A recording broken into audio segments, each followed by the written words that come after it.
they were doing the last movement of Lord of the Rings, where at the end it says Morendo, and the conductor, instead of making this nice diminuendo, he would go, and really play loud the C major chord at the end. And then Dave says, "Why did you do this?" He said, "Well, it says more endo." True story. That was a good True story. Because he firmly believes that Divertimento by Persichetti was the piece in 1950 that set the tone and the direction for wind band composition throughout the rest of the 20th century. Would you please welcome to the podium a gentleman who really needs no introduction, because we've watched and seen his pictures on the inside covers of our folders for the last 45 years. Frederick Pennell.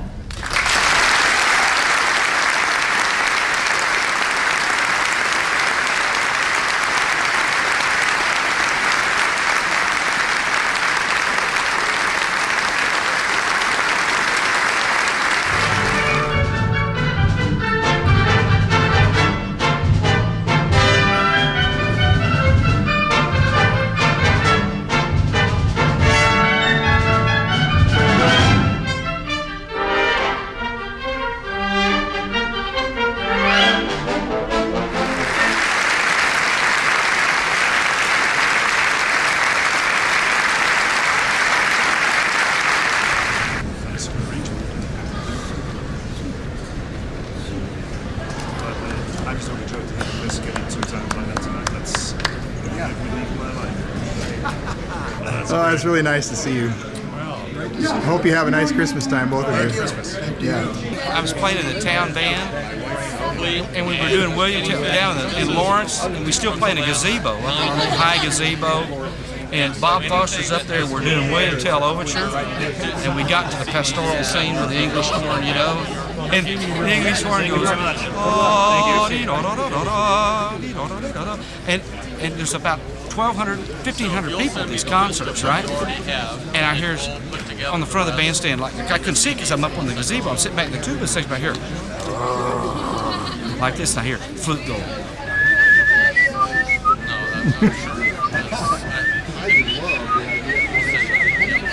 And another dog goes like this, and pretty soon the English one goes la da da dee da da dee da da da. These 2 dogs fighting in front of the bandstand, and Bob's conducting like these 2 dogs.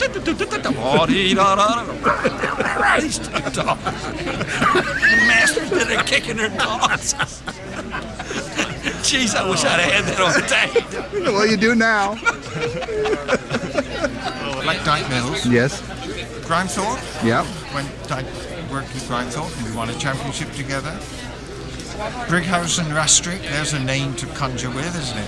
That's when I met you, because I sent a note to the Brighouse people, and you intercepted that note and wrote me back. Yeah. What note was it? B flat? Yes. It would be. Yes, it was B flat. It was well in tune. It's a transposing brain.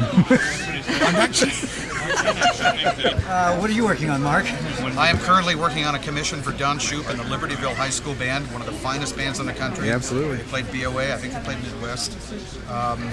And that's my main project right now. I'm starting to orchestrate on it. How about you, Frank? And I have the honor of writing a piece in honor of Jim Cross retirement, which I'm working on now and sweating over right now. I'm hoping I finish on time. Well, I hope you guys have a great Christmas time. Thank you very much. Thank you, Max. Same to you. Need time with your families and all that. Thank you. Thanks a lot. Please welcome the Canadian Brag.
week I was a band director, I had been in a service band for 4 years, and I was not really, it'd been a long time since I've been in school, and I was worried about starting beginners, so it got time to do this. And about the second day that I had beginners, I told the kids, if you have a question, raise your hand. And well, I started counting this little line off in the book, and this little girl raised her hand, and we played the little line, and I got to the end, and I said, did you have a question? And she said, well, not now. And I looked, and there was a little puddle underneath the chair, and so I informed the whole class that if that was their question, just take off. They didn't need to wait on me. So that was my first or second week of school.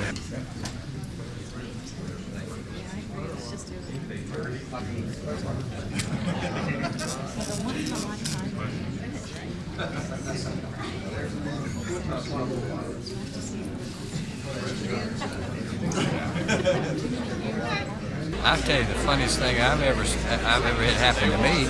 We were playing the Paganini variations, and there's one variation that just goes off. We got to there, went off, and the bass clarinet player first chair went ba-dum ba-dum. I said, no, you're behind the measure. Back to letter J. We went again, went off, ba-dum ba-dum. You got too many measures between J and the end. And rather huffily, she said, no, I do not have too many measures. Said, I have a page turn right there, and that's as soon as I can get to it. Well, I got to tickle to hurt her feelings. Oh, you're looking good, guys. Okay, let's have the big class wave. Merry Christmas and all that stuff.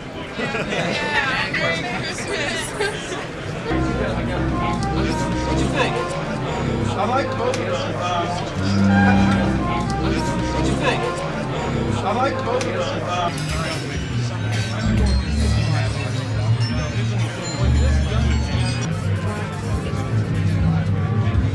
Incheon, you brought up Incheon a while ago. Incheon, I've had pretty amazing experiences with some of those special effects. Okay, including everything from helicopters where the kid just dropped his stick and all of a sudden it sounded like the helicopter just fell from the sky and it crashed before it landed on the beach. Which was really interesting. As always happens with English horns, there's always a reed issue, and so after the helicopter crashed, the reeds stopped vibrating, and so there was this gaping hole in the middle of the bass. So we used it as a moment of reflective silence. I like it. It's really colorful. It's good, isn't it? It's more colorful than me, man. Could we? In fact, this young man has been so instrumental in his composition that was entitled "The Lord of the Rings" that now they've made a movie out. Johan de May. All right.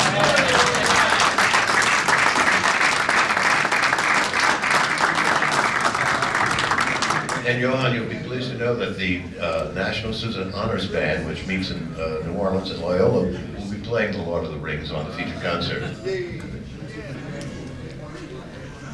You meant Dorothy.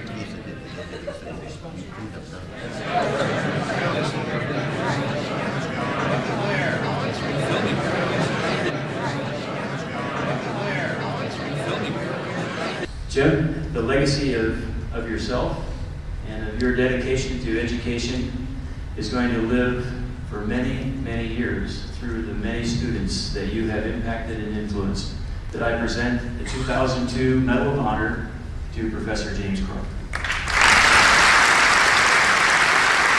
I just remember as a first-year teacher, my first line of duty was to guest conduct the Star-Spangled Banner at the home school that we were visiting, and I remember that I had taught my marching band the rudiments of standing still at attention. So we marched down the field and we stood there for 5 minutes, we stood there for 10 minutes, the home band did not show up, and 15 minutes later my kids were still standing there like soldiers, bless their hearts, they were absolutely still, and pretty soon I saw a figure come running across the field in a wild psychedelic shirt. And as he got closer, I realized it was the home band director. And he said, Mr. Swearingen, I apologize that we're late, but one of my kids forgot his shirt, so I had to change shirts with him, so he's changing back there. And I thought I'd better come tell you that we're running a little behind schedule.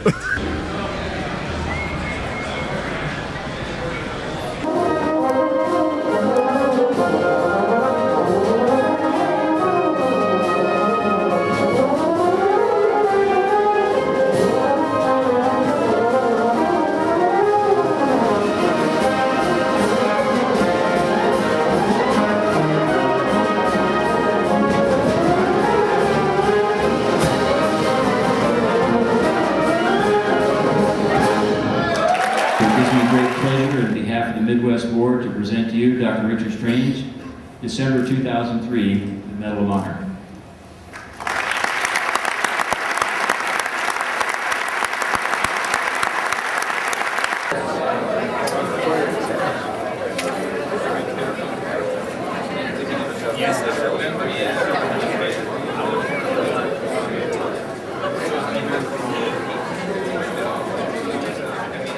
It's great to see you here at the 2003 Midwest. Just wondering what kinds of things you're doing right at the moment. Well, I have a project I'm working on right now. It's a commission for a band, high school band in Indiana, about a grade 3. It's called Ballad and Dance. It should be finished mid to late January. I'm having a ball with it. When's the premiere? The premiere will be in March. The holiday season, and look forward to seeing you again soon. Thank you.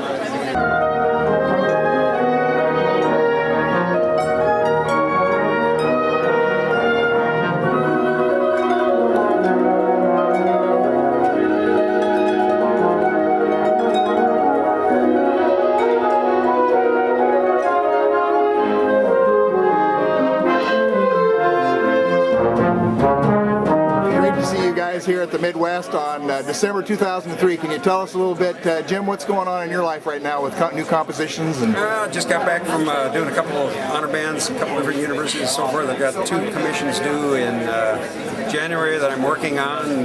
One for saxophone quartet and band.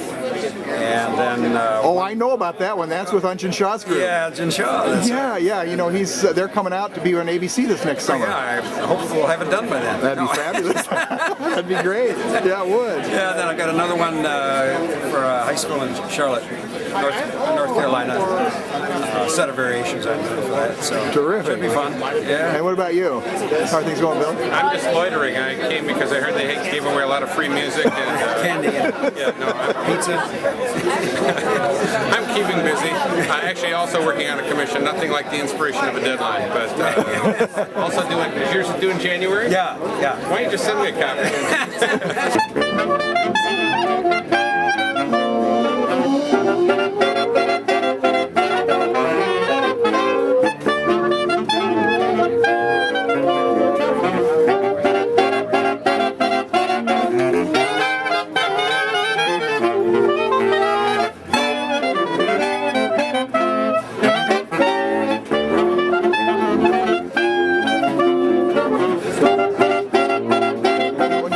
Are happening with you right now in the business of writing? Well, in terms of writing, I'm starting to work out on my 2004 schedule, which contains a lot of interesting pieces, I think. A tenor saxophone concerto, for example.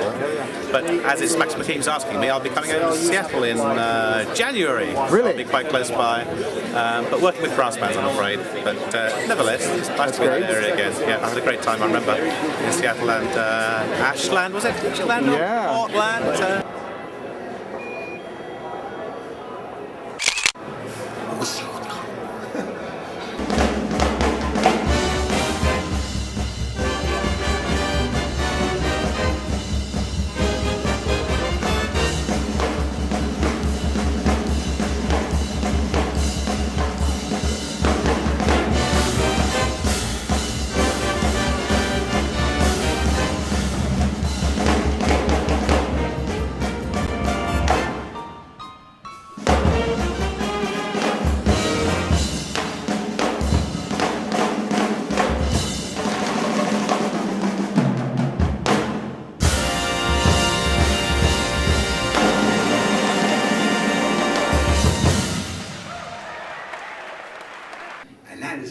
Makes it happen.